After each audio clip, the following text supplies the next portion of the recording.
ओडिशार मुख्यमंत्री जी भी हूँ किंतु शपथ पाठ उत्सव को माननीय प्रधानमंत्री आसवे बोली मोर यहाँ आशा और विश्वास।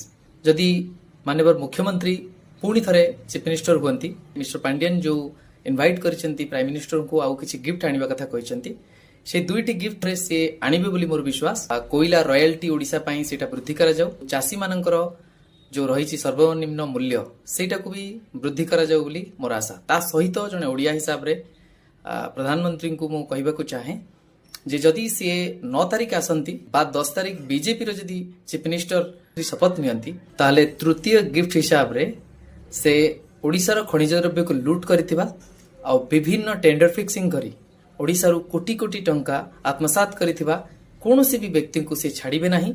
आ जो कथा से कहउतले से माफियांकर अंटा भांगिबा कथा से प्रतिश्रुति को मने रखी से माफिया को जेल चारिकांत भितरे पुराई दंड देबे बोली मोर ये विश्वास।